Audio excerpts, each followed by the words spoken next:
Party కోసం ఏదైనా ఎక్కడన్నా ప్రచారం చేశారా? వైఎస్ఆర్ కాంగ్రెస్ పార్టీ కోసం ఎక్కడన్నా ఆవిడ పనిచేసిందా? 2014లో వైఎస్ఆర్ కాంగ్రెస్ పార్టీ ఓడిపోయి 23 సీట్లు 23 మంది ఎమ్మెల్యేలను చంద్రబాబు తీసుకుని వెళ్ళిపోతే జగన్మోహన్ రెడ్డి గారు ఇడుపులపై నుంచి ఇచ్చేపురం వరకు పాదయాత్ర చేశాడు. ఆ పాదయాత్రలో ఆవిడ ఎక్కడన్నా పాల్గొందా?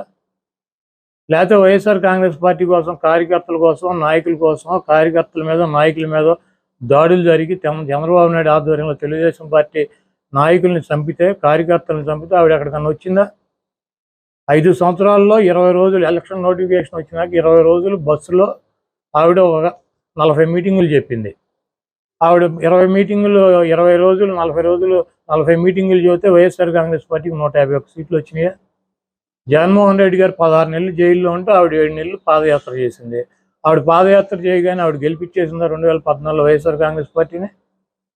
నేను కష్టపడ్డానంటే ఎవరి కోసం కష్టపడింది ఆవిడ?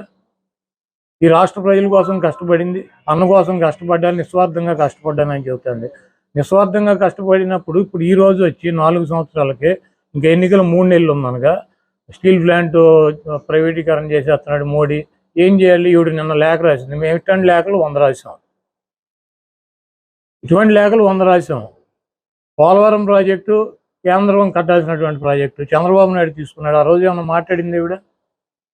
ఒక 50,000 కోట్ల రూపాయల ప్రాజెక్టుకి నిర్వాసితులకు ఇవ్వాలి, మన డబ్బులు ఏమైనా తెచ్చేస్తుందా? ఏం చేయాలి?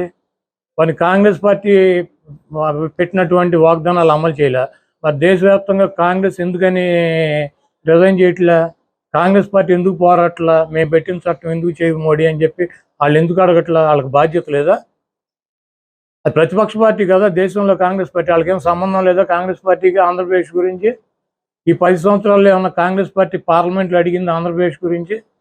పని ఏమైనా ఎంపీలతో రిజైన్ చేయించిందా? మొన్న ఏముంటుంది ఆవిడ ప్రతిపక్ష నాయకుడిగా ఉండగా ఎంపీలతో రిజైన్ చేయించావు, అవిశ్వాస తీర్మానం పెట్టామని చెప్తుంది. ఎవరు పెట్టారు అవిశ్వాస తీర్మానం? ఎంపీలతో ఎవరు రిజైన్ చేయించారు? చంద్రబాబు నాయుడు గారి పార్ట్నరు దత్తపుత్రుడు పవన్ కళ్యాణ్ ఆ రోజు జగన్మోహన్ రెడ్డి నీకు దమ్ముంటే అవిశ్వాస తీర్మానం పెట్టు, నేను ఢిల్లీ వెళ్ళి డిఎంకేతో మాట్లాడతాను, అట్లాగే కర్ణాటక వెళ్ళి దేవగౌడ్ గారితో మాట్లాడతాను, పశ్చిమ బెంగాల్ వెళ్ళి మమతా బెనర్జీ గారితో మాట్లాడతాను, యూపీ వెళ్ళి వాళ్ళతో మాట్లాడతాను, బీహార్ వెళ్ళి వీళ్ళతో మాట్లాడతాను ఆయన చెప్పాడు. నువ్వైతే మాట్లాడి మేము అవిశ్వాస తీర్మానం పెడతానని చెప్పి పెట్టాం. పెడితే చంద్రబాబు నాయుడు వచ్చి నేనే పెడతానని చెప్పి ఆయన పెట్టాడు. పవన్ కళ్యాణ్ కదా అవిశ్వాస తీర్మానం పెట్టి జగన్మోహన్ రెడ్డి నీకు దమ్ముంటే వాళ్ళందరితో మాట్లాడి నీకు మద్దతు తెలిపిస్తానని చెప్పింది. నువ్వు మాట్లాడు, దమ్ముంటే కాంగ్రెస్ పార్టీతో మాట్లాడు, మోడీ గారి మీద అవిశ్వాస తీర్మానం పెట్టించు. ఆ రోజు పవన్ కళ్యాణ్ తీసుకున్న పాత్ర నువ్వు తీసుకో. గతం మర్చిపోయి ఏం జరిగిందో మర్చిపోయి జగన్మోహన్ రెడ్డి గారు అవిశ్వాస తీర్మానం పెట్టాడని చెప్తుంది ఆవిడ. కనీసం ఈ రాష్ట్రంలో ఏం జరుగుతున్నాయి పరిస్థితులు కూడా ఆవిడకి తెలవనటువంటి పరిస్థితి. ఇక్కడ జరుగుతున్నటువంటి 17 మెడికల్ కాలేజీలు కట్టాం, అది అభివృద్ధి కాదా? 16,000 మంది సచివాలయాలు కట్టాం, అది అభివృద్ధి కాదా? 10 మందికి ప్రతి గ్రామంలోని సచివాలయం ఎంప్లాయ్మెంట్ ఇచ్చాడు. దాదాపు 2 లక్షల పైన సచివాలయంకి ఉద్యోగాలు ఇచ్చారు, గవర్నమెంట్ ఉద్యోగాలు. 53,000 మందిని మెడికల్ సిబ్బందిని తీసుకున్నారు. అదేవిధంగా 2,57,000 కోట్ల రూపాయల సంక్షేమ కార్యక్రమాల కింద అనేక కుటుంబాలకు ఆర్థిక సహాయం చేశాం. అదేవిధంగా 4 షిప్ పోర్టులు రన్నింగ్లో ఉన్నాయి, కడుతున్నారు. షిప్ జెట్టీలు కట్టాము. అదేవిధంగా నాడు నేడు మీద 45,000 మంది పిల్లలకి చదువుకునే పిల్లలకి స్కూల్స్ ఆధునీకరణ చేశారు. వాళ్ళకి మంచి బట్టలు బూట్లు, వాళ్ళకి ఇంగ్లీష్ మీడియం, వాళ్ళకి ఉన్నతమైనటువంటి విద్య చెప్పించేటువంటి కార్యక్రమం, వాళ్ళకి భోజనాలు పెట్టేటువంటి కార్యక్రమం. ఆరోగ్యశ్రీలో రాజశేఖర రెడ్డి గారు పెట్టిన 1000 అంబులెన్సులు తీసుకొచ్చారు. చంద్రబాబు నాయుడు మూల పడేస్తే 104లు ఇంటింటికి వెళ్ళి మెడికల్ క్యాంపులు పెట్టి ఆరోగ్యాన్ని రాజశేఖర రెడ్డి గారి పేరు పెట్టి వైఎస్ఆర్ ఆరోగ్యశ్రీ దాని పేరు. ప్రతి పథకానికి రాజశేఖర రెడ్డి గారి పేరు పెట్టి రాజశేఖర రెడ్డి గారు అడుగుదాడులో నడుస్తున్నటువంటి వ్యక్తి జగన్మోహన్ రెడ్డి గారు. మీకేమన్నా తగాదాలు ఉంటే మీకేమన్నా పర్సనల్గా మాట్లాడుకోండి. ఊరిని ఆ కాంగ్రెస్ పనికిమాలిన పార్టీలో చేరి రాష్ట్రాన్ని సర్వనాశనం చేసి విడగొట్టినటువంటి ఆ కాంగ్రెస్ పార్టీలో చేరి ఆ పనికిమాలినటువంటి తీసేసిన తహసీల్దారులాగా ఆ 10 మంది పనికిమాలిన నాయకులను వేసుకుని రాజశేఖర రెడ్డి బిడ్డ అని తెలంగాణలో ఆయన పరువు తీసి ఆయన పేరు మీద పార్టీ పెట్టి ఆ పార్టీని తీసుకెళ్లి మూసీ నది లాంటి కాంగ్రెస్ పార్టీలో కలిపి ఇక్కడికి వచ్చి జగన్మోహన్ రెడ్డి గారి మీద నిందలో జగన్మోహన్ రెడ్డి గారిని విమర్శిస్తుంది. ఇదంతా కూడా మంచి పద్ధతి కాదు. ఆవిడకి ఏమైనా పర్సనల్గా ఉంటే పర్సనల్గా చూసుకోవాలి. వైఎస్ఆర్ కాంగ్రెస్ పార్టీ మీద జగన్మోహన్ రెడ్డి గారి మీద నిందలేసి జగన్మోహన్ రెడ్డి గారిని ఏదో చేద్దాము, రాజశేఖర రెడ్డి గారి ప్రత్యర్థులు దేబిఎన్ రాధాకృష్ణ రామోజీరావు, చంద్రబాబు నాయుడు, రేవంత్ రెడ్డి, వీళ్ళందరూ ఎవరు రాజశేఖర రెడ్డి గారిని సర్వనాశనం చేస్తానని చెప్పి తిరిగినాళ్ళు.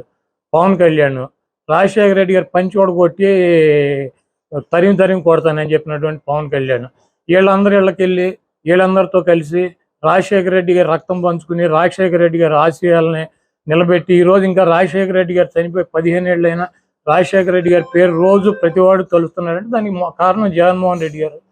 తండ్రి పేరు నిలబెట్టినటువంటి తనయుడిని నాశనం చేయటానికి వచ్చి ఇవన్నీ కూడా రాష్ట్ర ప్రజలు గమనిస్తున్నారు. తప్పకుండా కాంగ్రెస్ పార్టీకి, సోనియా గాంధీకి, రాహుల్ గాంధీకి మాడు పగిలిపోయేటట్టు ఈ రాష్ట్ర ప్రజలు ఈసారి 0% ఓటింగ్ ఇస్తారు. ఇంకోటి చెప్పుద్ది ఆవిడ ఏ రోగానికైనా ఒకటే ట్యాబ్లెట్, పోలవరం అవ్వాలన్నా కాంగ్రెస్ అధికారంలోకి రావాలి, ప్రత్యేక హోదా రావాలన్నా కాంగ్రెస్ అధికారంలోకి రావాలి, స్టీల్ ప్లాంట్ అయినా కాంగ్రెస్ అధికారంలోకి రావాలి, ఏ సమస్య తీరాలన్నా కాంగ్రెస్ అధికారంలోకి రావాలని చెప్పింది.